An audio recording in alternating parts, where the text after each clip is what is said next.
Well, welcome to another episode of the Digital Ag Integrated Digital Forestry and Plant Sciences Initiative seminar series. You can see projected there the 3 that are yet to come.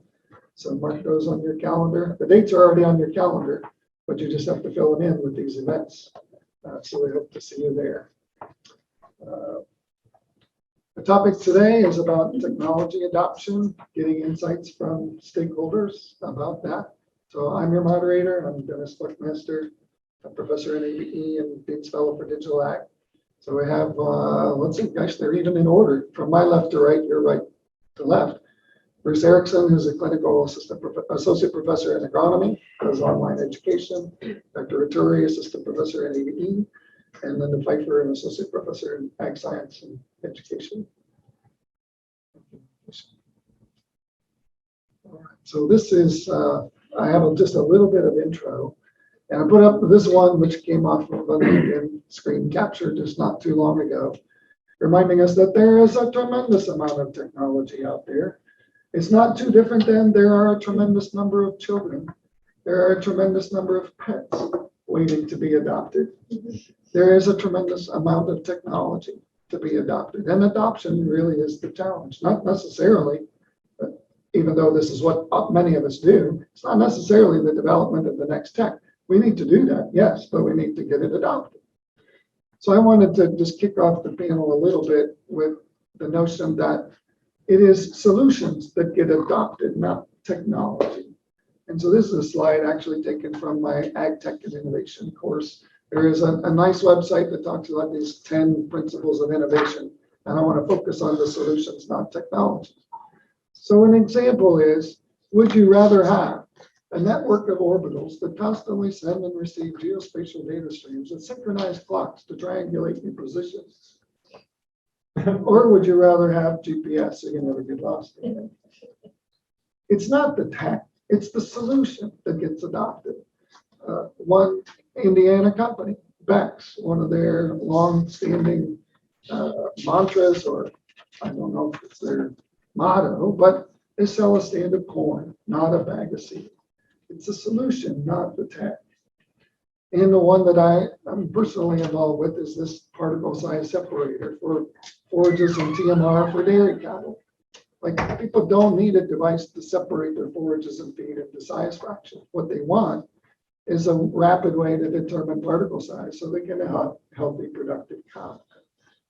So keep in mind during this discussion today, this difference of adopting technology versus adopting a solution, which happens to be technology, but making more evident what is the problem that's being solved. Can I interject something at this point, Dennis? No, you have to wait your turn. Oh. Wow, that's terrible when you're good friends with the moderator. But your turn is next. Okay. So here's our plan.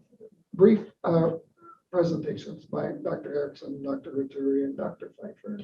And then we'll have some good time for Q&A from you. I've got a couple questions prepared, but I'm really anxious to hear the questions of those of you that are in attendance. So I hope you can gain some things today that might influence how you go about doing the research or the teaching or the business that you're in. So with that, Bruce, I'm going to hand you effectively the microphone and it's the my remote turn, control. Okay. And the down button takes you forward. Okay. Without further ado. Okay, so something that you said struck something inside of me, and I just wanted to comment on that. Okay, we are selling solutions, or people are adopting solutions, but I think in many cases, companies continue to sell technologies too. And I guess I see that it's oftentimes the little shiny thing that you need to adopt, and in like household things, I think we're often you see that on consumer products. It's the interesting new thing. So let me just go ahead and start. If you filled out the quiz, let me just go ahead and I have my main points couched around these 4 quiz questions. Okay, so let's take a look at the first one here. And Other way. Okay, it's down, huh? Okay. Hello. So you've had a chance to take a look at question number 1 and the precision farming technology used on most of the acres in the United States, according to some of my survey work and according to the Economic Research Service. And what did you have for the answer to question number 1? Who wants to? Okay, Christian, you got it correct. You whispered B, and that is the correct answer, okay? But probably with any technology adoption or solution adoption, it needs to be why. Is there so much auto steer guidance when we've had satellite imagery much longer? We've had it since like the 1960s, and we've had variable rate fertilization for like at least 25, maybe 30 years, okay? And so this is a panel discussion. It's meant to be open. And so who would like to offer a solution why guidance has been so much more rapidly adopted as compared to imagery or as compared to VRT? And I just separate out variable rate fertilization. Any thoughts on that? Yes. I guess satellite imagery was not much in trend because of the spatial resolution. It's not Right. possible to like track the goals and like the things. That's a very good point. Although I would counter some too that if you include drone imagery or UAV imagery also in that, it has not been very rapidly adopted either. Also, although the small spatial resolution has just been available here like the last few years. Okay, so any other thoughts, Christian? Yeah, the reason I guess I guessed it right was because it reminded me of a young faculty tour that I took when I came here, and I think Nate, you were on that in 2005, and we were taken to a farm, and it was in kind of a old corn grower, probably my age now, and he was all excited because he had strapped the GPS device onto his tractor, and he was able to go down the row straight now and plant his seeds. And while the past, it's wiggly, and so he was really excited that he could put those clear lines down for his corn, and so it was really an improvement for the work that he has always done, and so I could see that the adoption was very, very easy, even for a seasoned farmer. So I think the key point is they could see what the adoption is doing for them. That's what I would, and so again, this is a discussion type of thing, and so, but variable rate fertilization, you can see that this part of the field is lighter soil. You can see that maybe the corn is taller and greener here. Why wouldn't it make sense to put on different amounts of fertilizer, and why wouldn't that really pay, and why wouldn't like every farmer be doing that? Okay, they probably should be, but I think the key point I'm trying to make here is that auto guidance is something that you can adopt. You can put it on your sprayer, your tractor, your combine, and for the most part, you can see immediate results from that, and you can quantify those immediate results. With imagery, whether it's satellite or airplane or drone, okay, so you're getting this map of your field, and you can see that things are different as compared to over here. But one of the key things that I think has been a constraint is we don't always know what to do based on that it's different. And the same thing with the yield map too. I mean, we have made some advances and those lines keep going up, but we're still not quite where we thought we would be like 25 years ago when we started doing a lot of this stuff. And anyone, please feel free to disagree, because that's where we learn.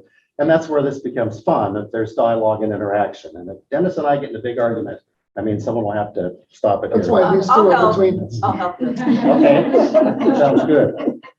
And I think the same thing with variable rate fertilization. Again, we keep inching up. I think variable rate, according to the USDA, is just short of 50% of the acres of fertilization in the United States, based on the last survey that I showed.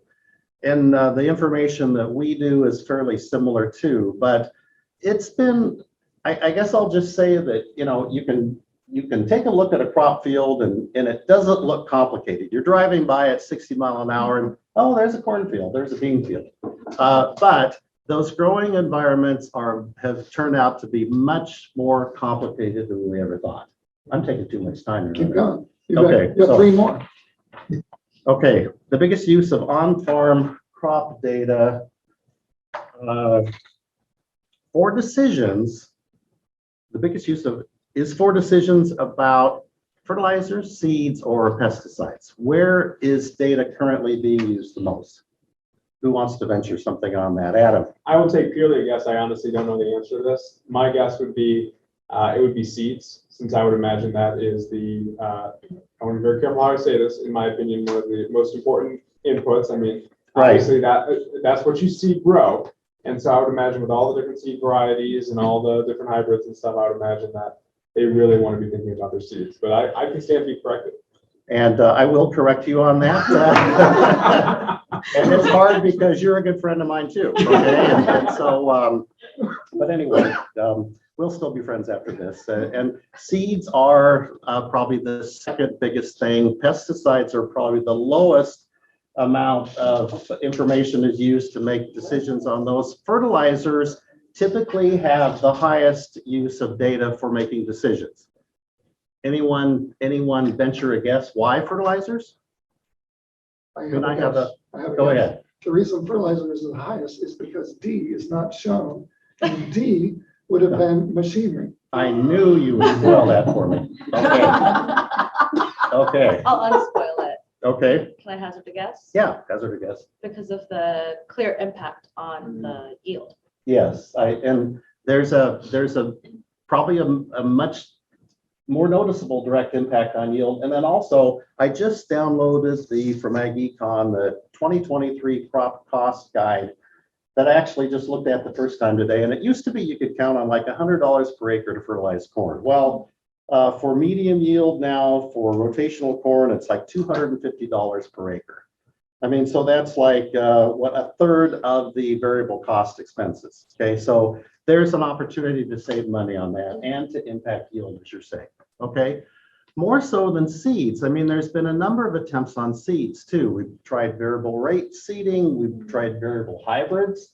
There are planters that put different hybrids in different parts of the field. What I've noticed on some of our data lately is that seems to be leveling off, that people haven't seen as much advantage to that as they thought they might see.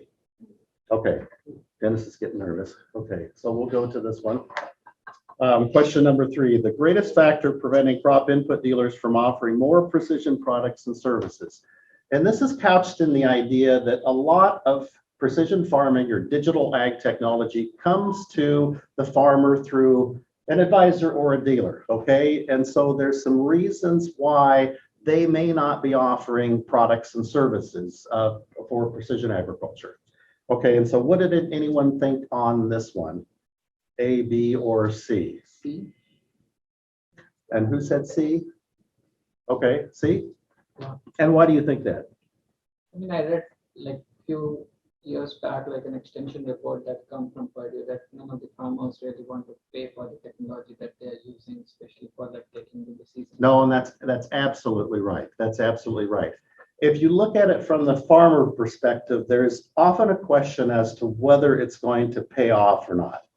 And the dealers are sensitive to that too. But actually, these 3 here, A, B, and C, are pretty much equal in some of the surveys that I've seen. And just like industry-wide, you just can't find the people to do the work. I mean, that's like clear across the country in everything, right? We're all right. And I so love these yes, questions where we're all right. More of yeah. those, please. So yeah, these are actually all correct. And we asked the dealers on this is off of the Crop Life survey. We asked them like 10 different factors, and these 3 rise to the top. And so they're pretty much equal. But okay. And so I don't think we need to go into the whys on this. I'm looking at the time here. And so this is an interesting thing. Where around the world is digital ag, precision ag used the most? Big farms, little farms, like monoculture farms, the little berry farms, no, they're not little, I should say. There's some huge, like almond farms and all that stuff. What did you put on this one, A, B, or C? Yep, I heard someone, go ahead. The greatest use by acre or by like capital or? Oh, you're challenging me on that. The greatest adoption, I should say, where is precision ag in general being used the most?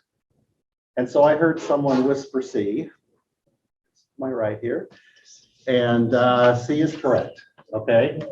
So I guess my point here is that typically it's large, what we call broad acre farms, whether that be in North America, US, Canada, Argentina, Eastern Europe, that's typically where precision farming on big mechanized farms, Australia too, lots of it.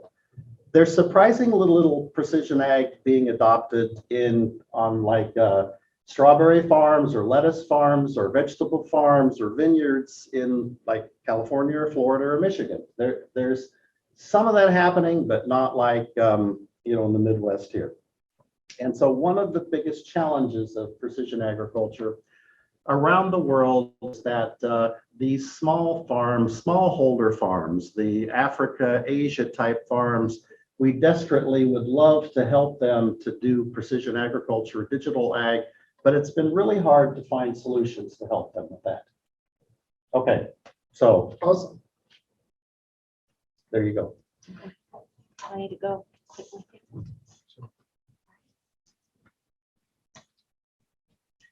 If you're interested in any of this, the reports that I have talked about are posted. There's an Economic Research Service report. And also my surveys, like the last 20 years, are posted on the website. Thank you. So maybe I'll take us a little bit from thinking about adoption to some of the reasons that we can think about for helping with some of the adoption challenges. So a lot of my work is around this idea of human-computer interaction and design, and my focus is on sustainable agriculture. The challenge of adoption is not unique to agriculture, though the reasons are. There are lots of reasons why each of us choose to bring technology into our lives. And so there's an entire family of methods that we can use to try to understand why and how people use technology, and really think a little bit more about sort of what the role of technology can or should even be in society as we start to think about this idea of like, how are people using data to, live, work, play, and even connect. And so that's kind of the space within which I work. I start with this premise that at the end of the day, we're not trying to design technology to necessarily fix something, but to support people. And it's to support people who are trying to engage in sustainable development. And so you can think about this as digital mediation. The tool is not the end. It's just a means for us to actually engage in building a better future. And so it means that we actually need to reframe the conversation around technology from this being the object to it actually being the people that are using the technology, in my opinion.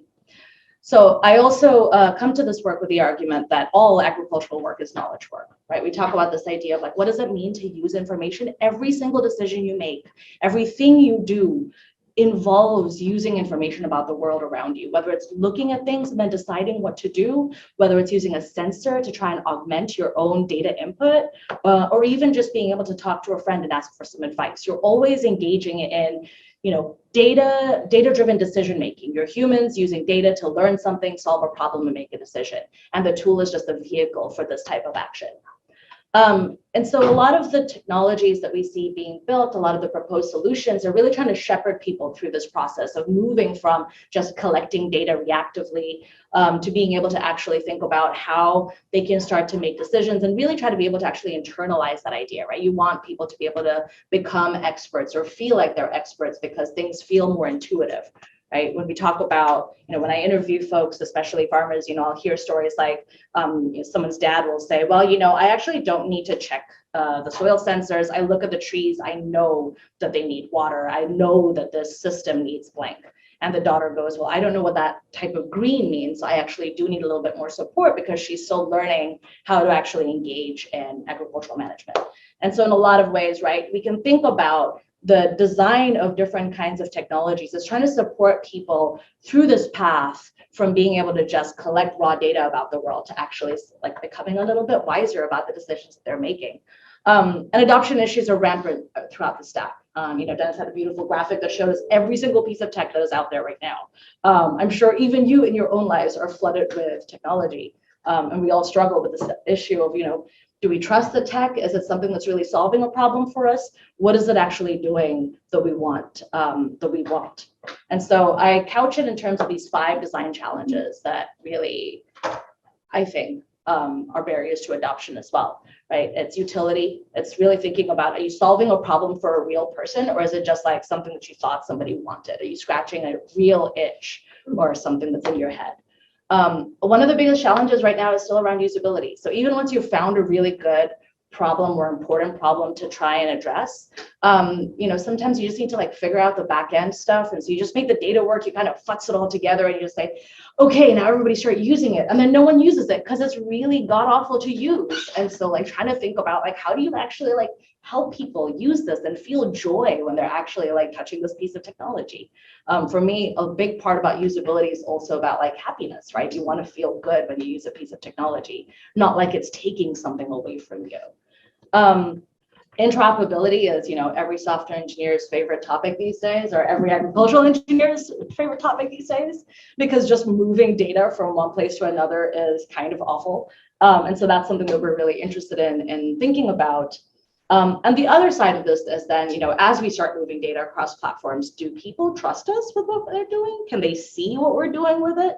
As a recovering technologist who entered agriculture, I spent a lot of time thinking about this, right? Like, I want people to trust me with their data, with the process of managing their information that's deeply personal, even when it's just about the weather on their fields. And the last one, I think about this idea of resilience in many different ways in my work, but in this particular case, it's also thinking about the resilience of technology, right? And this is where, I always look at Dennis when I say this, make this comment, right? The thing that we're trying to beat right now in agriculture is the spreadsheet, right? That has stood the test of time. If you can build something better than a spreadsheet, then you know what? You're probably in good line.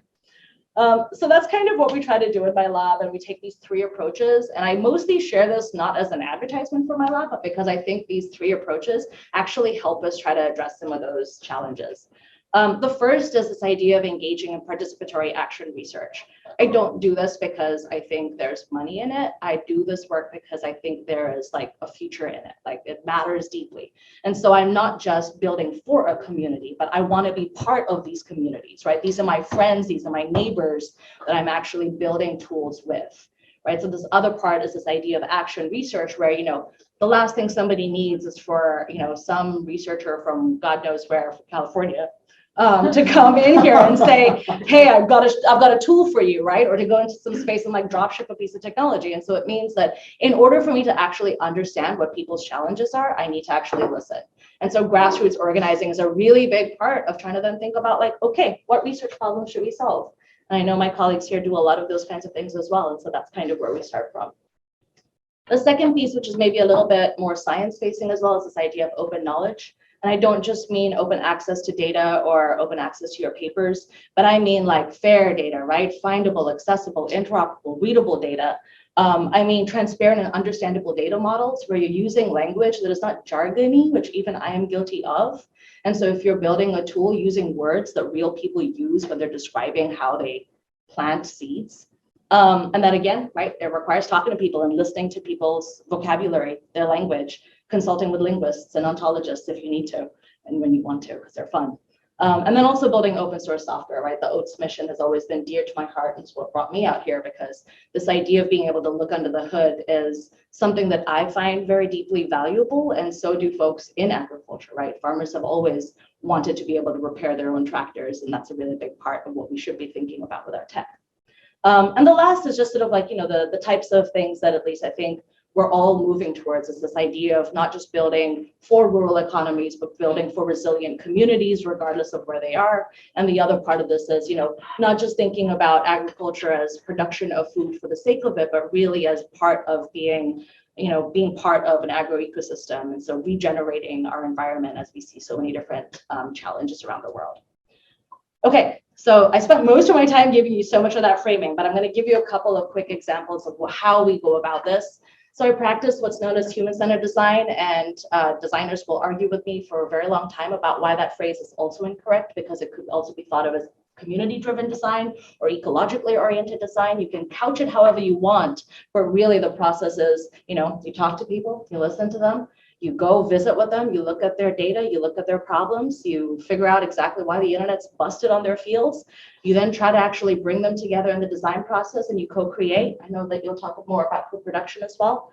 And then you build and refine and you test and you iterate over this. This is not something that is done, right? So for me, the act of building and designing technology is a lifelong process.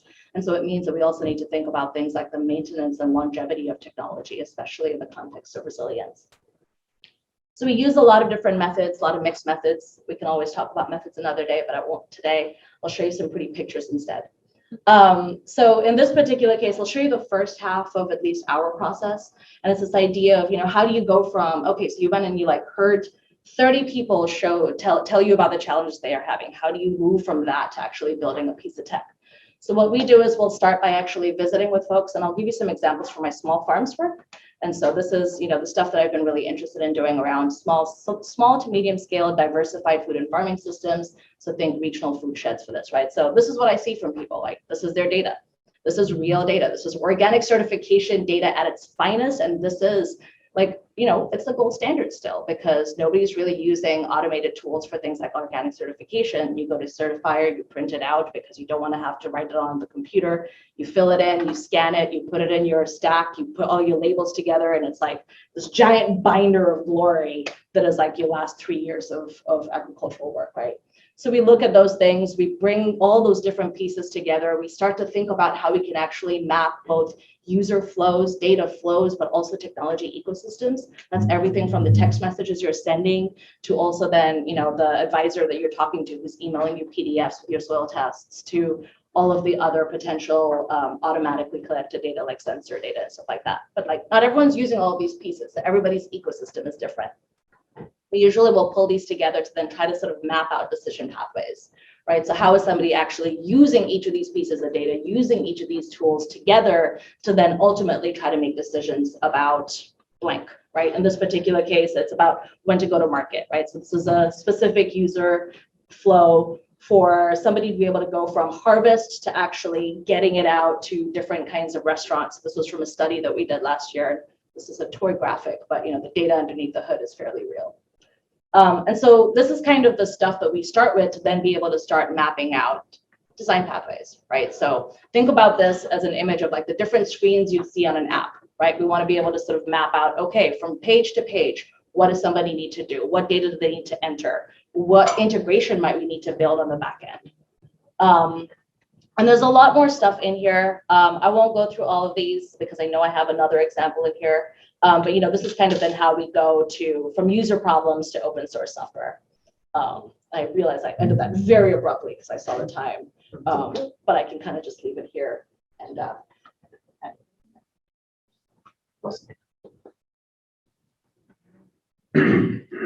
so I need to see.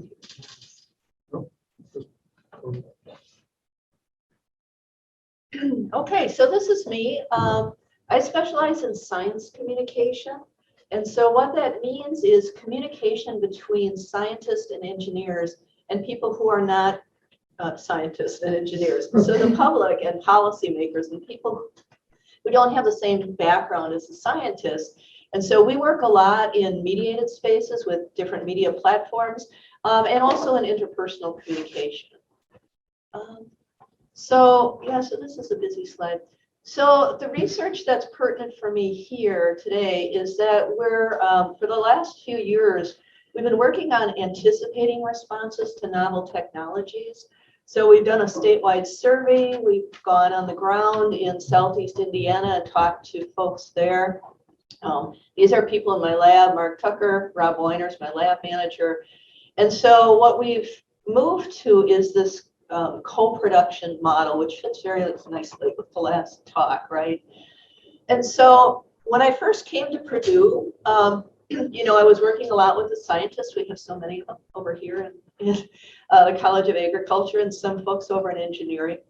And so this is roughly the process that I experienced for engineers and scientists. You have this great idea, light bulb moment. You do some research and planning. You might develop a prototype or a research design. You do some testing, maybe redesign, maybe more testing, and then you roll out to end users. So there's lots of feedback loops in here, to be fair to the engineers. But then usually they bring me in at the end and say, okay, let's make a cool product for YouTube, or let's publish in the Prairie Farmer, or and I will say, can't do it. And they're saying, but you have a PhD in this. And I say, yep, I do. But here's the communication process, right?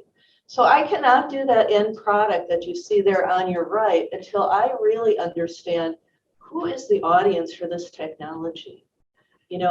What knowledge do they have about this? What is their belief system? Are there values that might conflict with this development?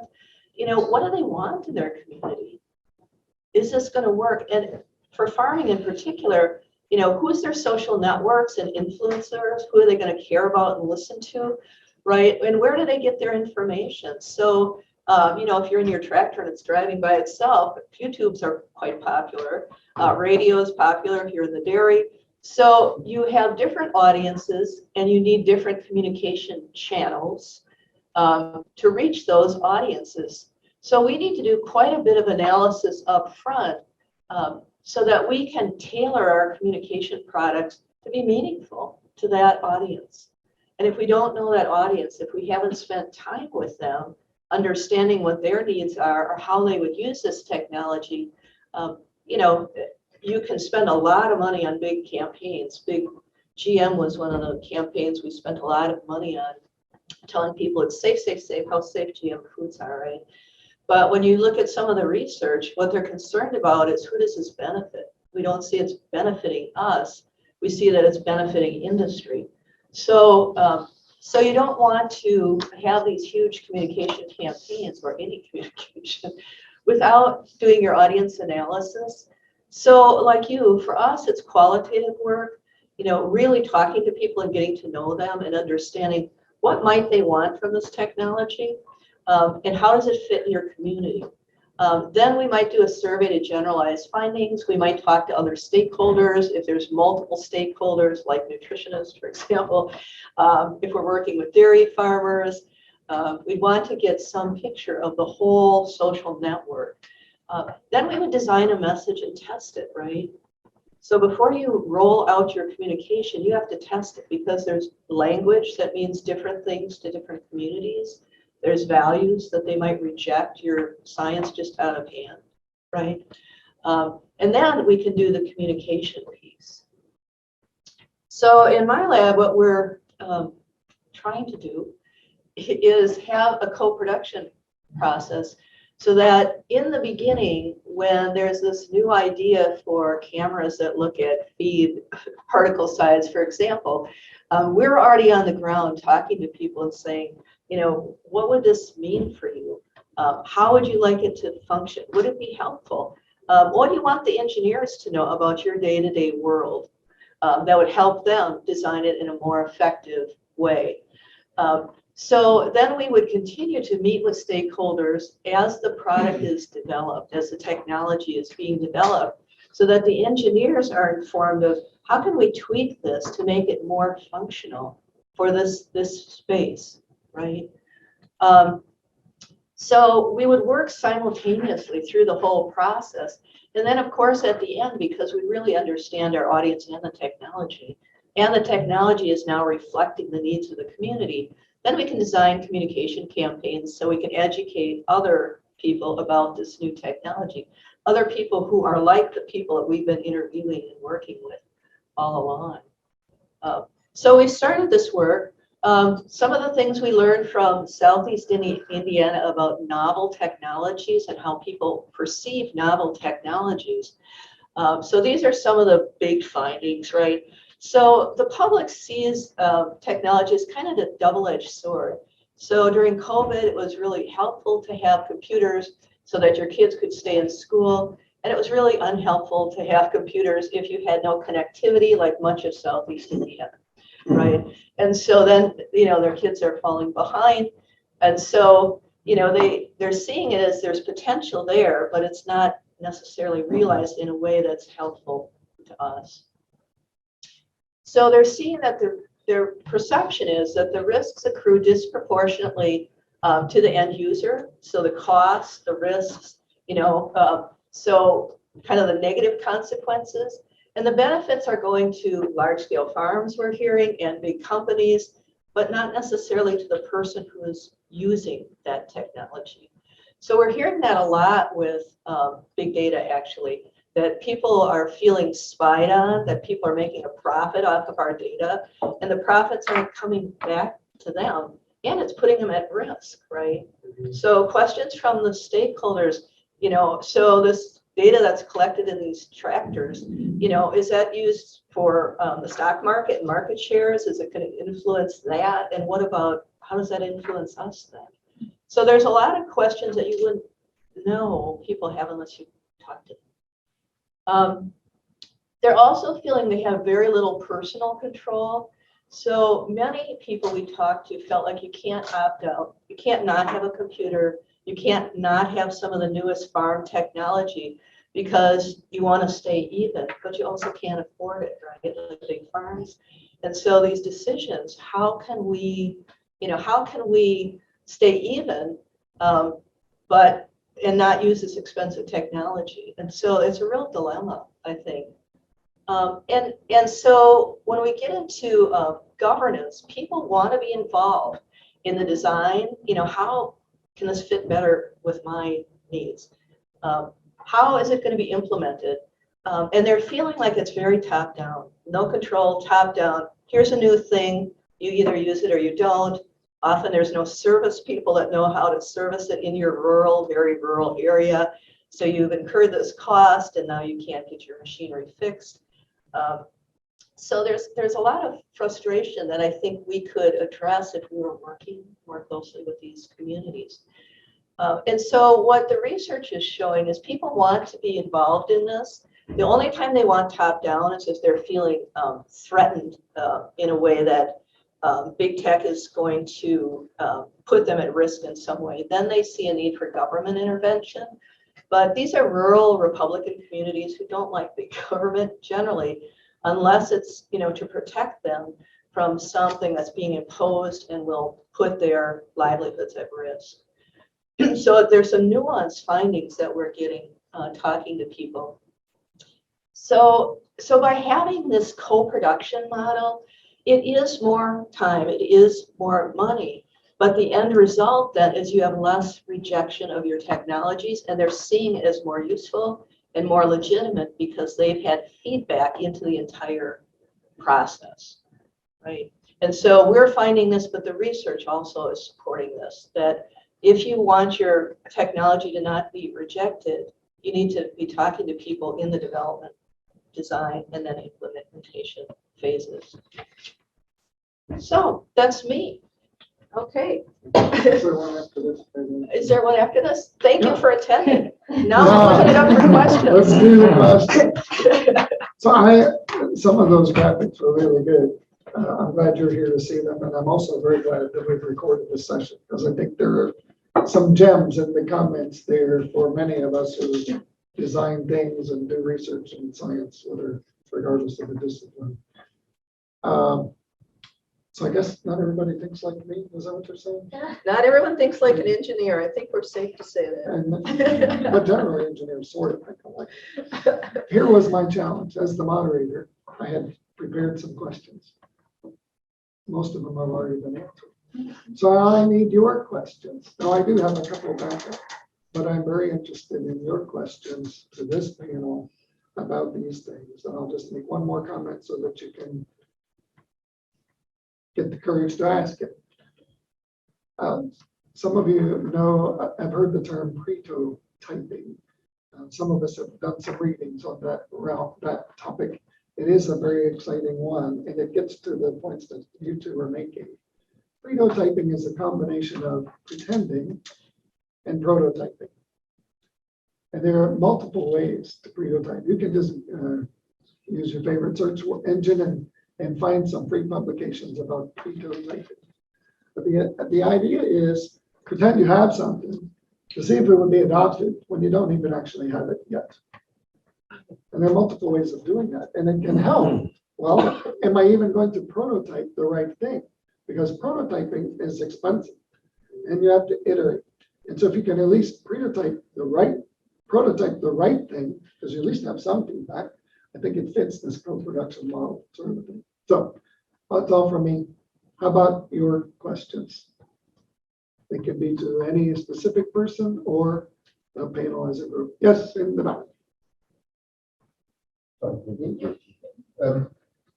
Question, I guess, that relates to all three of your talks. Fantastic, by the way, to see those perspectives and data you're processing to get to better adoption. I'm curious how you deal with those technologies questioning the status quo. I give you a story. I was at a retreat recently trying to sell our own mapping software, and I talked to a representative of a very large chemical company, a very large one. I said, look, you could use this technology to do, again, very detailed fertilization, very detailed pesticide applications. It would be fantastic. It would be really more sustainable, would be great for the environment, everything. And the gentleman answered back, well, this is all fine and dandy, but we're in the business of selling chemicals. That's our number one priority. So all the technology that you're offering here, and as much as the community enjoy all this and would love to possibly use it, it's those big companies, many of which have named buildings here on this very campus, that are kind of pushing actively against the adoption. And so how do you address that kind of political struggle? Too much time, you guys go first. No. So our graduates go work for those really big companies in public relations, right, Beth? Mhm. And so, yeah, and they have teams, armies of people that are selling these things, right? And the farmers are aware of that. I mean, they're skeptical about that, but it is a challenge. So how do you overcome, all these resources that go into pushing more chemicals when in fact the farm might not, as you're saying, your mapping helps them need not so many chemicals, right? Mhm. And so then your audience probably isn't the chemical salespeople. It probably is legislators and farmers, and especially farm groups. Farmers listen to each other. They're pretty networked, and finding out who's the opinion leaders with the farmers. Who's the farm that they all look at and see if that person's adopting something, and who do they listen to at their meetings and that kind of thing. So those might be the people that you want to go to who have to. Ironically, we are approaching those companies now because we feel they have an interest in buying up those startups to not have that kind of competition. And they do, Yeah. which doesn't help with sustainability. So I had an interesting experience the last few years. I've been working with one of the top 5 crop protection companies, farm chemical companies, on precision solutions to pesticides. And I, like, one of the first things I said to them, and this is on a consulting basis, I said, well, why are you doing this? Because this is inevitably going to lead to less use of your products. And they said, yes, but we realize that. But if we don't come up with a solution first, someone else is going to, and we need to be ahead of this new curve, not left behind with the old curve. And so that was like really refreshing for me to hear that kind of thinking with this company. It could be refreshing if they're actually doing that, or if that's just their greenwashing. So that's their marketing approach, that we're sustainable now, but are they actually practicing sustainable use? Yeah, and you make a good point, but I was deep enough in the project, they were actually doing what they were saying. Yeah. That's a plus. This would have been a separate project, but one of my early projects here at Purdue was exactly that. Yeah. To design and evaluate a system that used less insecticide, Yeah. funded by the insecticide company. Yeah. So I'm sure it happens, but it doesn't always happen that they're trying to hide stuff. I think this is where, when we talk about stakeholder engagement, it's also important to remember we're not just talking about farmers, right? Yes, it's important to understand who your ideal user is. So in your particular case, there's sort of 2 complications. One where there's a value mismatch, and another where it's not entirely clear that the user group is completely matched to the product that you're designing. But then the other part of it is, and this is something that we found helpful, is that when we have different kinds of stakeholder workshops, actually also having industry present at the conversation. So that way they're also hearing, right? Everybody needs to be hearing each other's perspectives and values, because at the end of the day, everybody are people too. And so it means that, they're all able to then start to see each other's perspectives, understand what the implications of one versus the other are, and actually feel like they're converging on solutions together as opposed to being pitted against each other. And so at least a lot of the work that we've been doing in soil health has included very large companies that I would typically have not thought of as my first call for somebody that might be interested in tools for farmers to be able to share data about soil health. But they're interested because they also want to make sure, right, they don't get left behind, but they want to learn their perspectives, and they're open to change, but they need to know why. Because I think that's sort of how they then decide where their investment priorities are. I think ESGs are a nice example of like a changing model for the way in which we decide where and how to invest as well. Let's take another question. There was Ren just ready to pop. Me too. Oh, great. Okay, so obviously the common thread between everything you all talked about was data, but I think that even in all three of them, there's a level of trust. Even Bruce and yours, there's a level of trust, right? And it's not just with data; it's with the technology that basically gathers that data. And so one of the biggest questions that I hear across the board from people who are outside, doing boots on the ground, talking with the growers, is that how do we build trust with them? Right. And so obviously these companies are using technology, using precision as a way to kind of do that. Right. But it is double-edged sword. And so what advice would you have for these folks who are trying to, have these honest conversations about growers who are basically saying, right, I don't trust what you're doing with this data. You're going to use this against me at some point, whether you're going to, tell the person that's renting or that I'm renting the ground from that I'm yielding this amount of money, they get more money, or you're going to start raising your prices because you're going to see this bag of seed or this is priced too low. But I'll maybe provide one piece. So in a lot of the cover crops work that we've been doing, right, it involved, and I'll just give you a little bit of context, right? So there were researchers collecting data about on-farm, right? And so it was a lot of like farmer data that was coming in. There was industry interest in using that data. There was an interest in being able to create then government services or decision support tools to help people access government services. And so at the end of the day, there were lots of different data flows that we were trying to think about. As we were going through that process, we sort of were noticing that one, thinking about data stewardship as a collective was really important. So that way you're not just thinking about how you're collecting data, but then how you're also communicating with people across the way, what's happening to their data at each stage. And so we put together a little trust framework that at least reflected the way in which we've been thinking about it. And there's sort of two parts of it. One is being able to demonstrate how you're trusted with the data. And you would do that by doing things like, being clear about privacy challenges or how the data is actually being used. These days, if you download an app on your phone, right, it shows you how your data, that's an example of that. The other part of it is this transparency idea, right? So when you're actually collecting data, being able to show people exactly what data you're collecting about them. So cookie pop-ups are an example of that, right? We all know what cookies are being collected about us.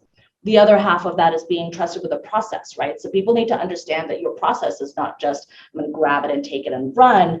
And so you actually need to give people this ability to feel like they have agency in the system. I think you talked about agency as well. So I should be able to opt in and out at the bare minimum, but I should also be able to like export my data. And so this has like very real implications for the functionality you build out, not just portability, but exportability. I shouldn't experience vendor lock-in, for instance. And so that's sort of like all then kind of culminates for me in this idea of like generally trying to demonstrate accountability as you're sort of going through this process. And so those are at least those four pieces are the ones that we work with under those two buckets. Yeah, and if I could add just to that, in communication, relationship is the foundation of trust, right? And I'm a little bit worried about, during COVID, we went to all these online programs, which were functional, but much more difficult to build relationship than if you're on the ground. Because the relationship is key, and always being honest, transparent with your subjects, because they want to know if you violate that trust, right? It's just like in a friendship, when you find out they've lied to you, or a spouse, that it takes forever to come back. So you've lost that trust. So the transparency is key. And we talk about too, scientific uncertainty, a lot of these processes that, you're developing the technology, you don't know all the fallout, but being transparent about, so if there's some fallout, what is the plan that you as scientists or engineers have to address that? So people are smart. They know the technology isn't perfect when it's first rolled out, but they want to know, so what's your plan if something goes wrong with it, right? That you thought about that you're foreseeing any implications that might happen to that. So spending some time building relationship, that's why I hope extension goes back to the in-person, because it's like a bank account of trust, right? So if you have positive interactions and there's one minor negative interaction, you still have trust with those institutions and people, right?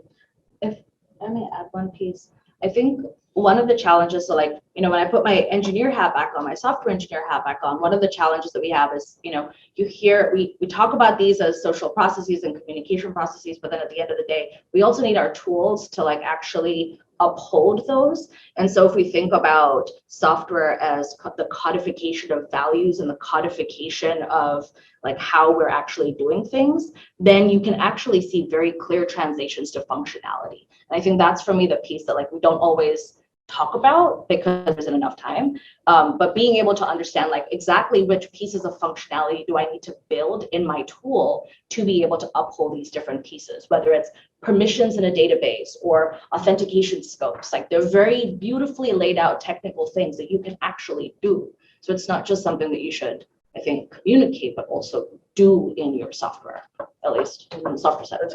So about half of ag retailers have a user services agreement with their farmer customers. And so that to me is part of the trust thing. I guess it's in a way like a prenuptial or something like that, that if, that who owns the data or whatever, you have a common understanding. That to me is a foundational thing. Like for instance, one of the examples of things is like if an ag retailer is on a farm that is owned by this party but rented by this party, then does the owner have the data? Does the renter have the data? Does the ag retailer that's putting on the fertilizer have the data? So there's those questions that can be ironed out. And on campus here, the trust thing for me, I often worried about that a lot, but it's really come down to be pretty simple. I just don't work with people I don't fully trust, and I don't work with companies I don't fully trust. And fortunately in this room, I think I pretty much fully trust everyone. So thank goodness. Yeah, you make you it have pass. passed the Erickson. That's something to write home about. Just don't put that on your resume necessarily. But Well, I wanted to ask the question though, as a user of technology, I see all these agreements and they're like 10 pages long. It's always like, read this, Click, check yes. out and go. And it's burdensome to try to do that. So, how as a user, develop these things, can you make this a little bit more apparent to me without having to read a 10-page legal document, what's going on? So for me, at least, this is a usability challenge as well, right? So when we think about the way information is presented to people, I don't read the 20-page like terms and agreements when I'm downloading a piece of software. And so there are different design patterns that are recommended to be able to try and actually like go around these issues. These are not, for you as a user, these are not things that you should be doing. The onus is on the technologist. And I think technologists taking the responsibility of choosing design patterns, including things like TLDRs, like too long didn't read, right? Having a summary statement, right? Or having, there's a project that I'm affiliated with where they're talking about like human readable legalese, right? For me, I read an open source license and I'm like, man, I don't want to read that. Like, I need to figure out how that will go around my piece of code that I'm going to release into the world. And then I want to be able to tell you what I'm going to do with your data. But if I don't even understand that legal document underneath, that's a barrier. And so there are different projects in this space that talk about sort of like that understandability piece as improving the usability of different kinds of privacy preserving features that I think we, at least technologists, talk a lot about. That's my one piece. I've got some things on deck, but I'm more interested in your questions. Yes. So you all kind of talked about this where the adoption is largely on the farmer or the company supporting farmers, but is there potential for there to be like a consumer side to this story too, where there's either space created for farmers to experiment or incentives or something that can help drive some adoption. Do you mean experiment with practices? Yeah, like, you know, Yeah. if I'm trying to produce carrots at a certain price, Yeah. and maybe there is a technology I'd like to try for a year or a season and see how it goes, but, you know, Yeah. that I would have to eat that cost if it doesn't work out. Yeah, and I at least look at incentive programs as mechanisms for trying to at least make it easier for people to do risky things. And I don't just mean cost share for larger, more common commodities, but more in, there are a lot that, so I'll give you a couple of examples, right? So like the CSA, the Climate Smart Commodities Grant came out, and there are like a whole bunch of incentive programs that are going to come out of that. And RCS has so many different conservation assistance programs. There's so many different assistance programs, but even knowing where to find those sorts of support structures to then be able to like be risky and try new things is really hard, right? And that applies for everyone from carrot growers all the way through to corn growers. And I guess there's all sorts of everything in between. So But I shouldn't think- digital twins and modeling and all that help with this too? I don't know. No. There should, Not there should realistic be a enough? way to, From, to estimate with some uncertainty. yeah, Yeah, The likelihood of success here. because I know like ag economists do these Monte Carlo simulations Oh, yeah. and all this kind of stuff all the time. It takes a good model. Yeah, And I'll quote one of my colleagues. Reflect uncertainty honestly will help with our trust. Like here's this, and we're this sure, of its success or that sort of thing. Yeah. We have to do that sort of thing. and I think part of the challenge is that right now, models are not robust enough yet, in my opinion, for certain kinds of areas Mhm. to accurately be able to help you run those what if scenarios. And so for me, that's a really interesting area of research. Yeah. Right. So that's something that I think we should be working on, is trying to be able to create models that help you to do predictive and prescriptive analytics in addition to the usuals. And so there's an open space there, but then also trying to think about like, well, okay, what happens if I adopt this incentive program in theory on my bank account, but then also in practice on my soils or whatever, or on my market, that kind of thing. Which today is often done with a partial budget, side-by-side scenarios, what if this, what if that. So hallelujah for spreadsheets.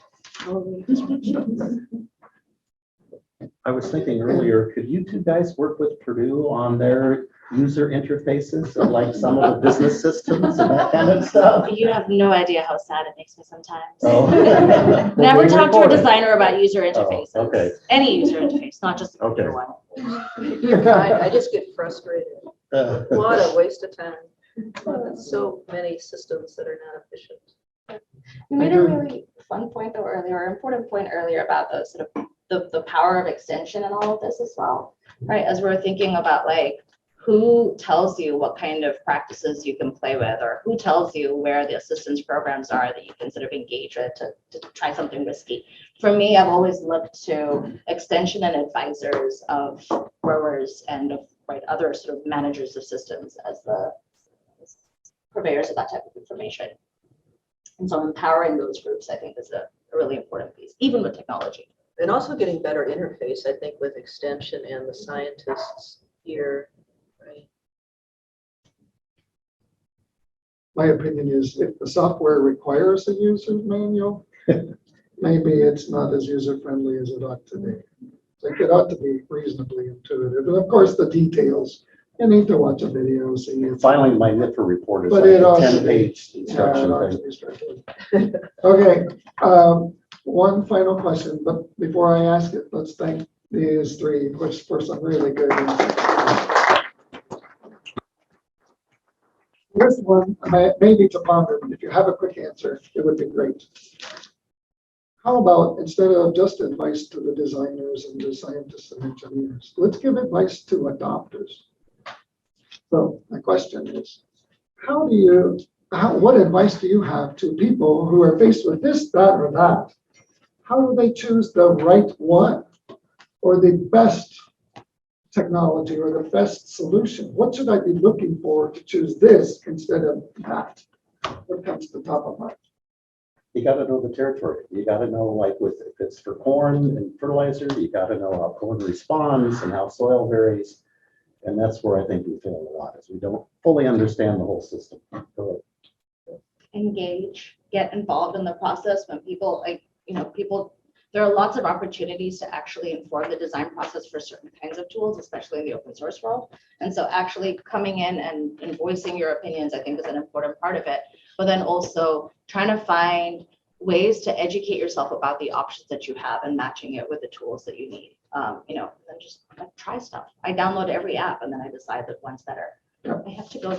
Very good. Thank you. I guess I would say, Class starts at 1:30.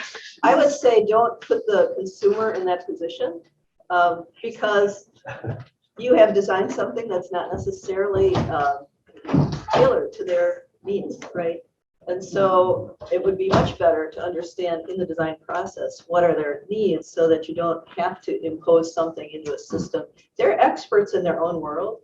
And I think as scientists, we forget that. So we have the expertise in engineering and science, but they have the expertise in their daily lives. And if those have to go together, right?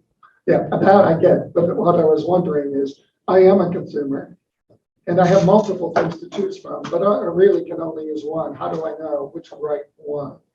So, because there are multiple companies, multiple researchers generating alternative solutions, and I actually want that. I don't want just one solution and that's the only one that exists. That's not the American way. Thank you all for participating. It's really been a good discussion.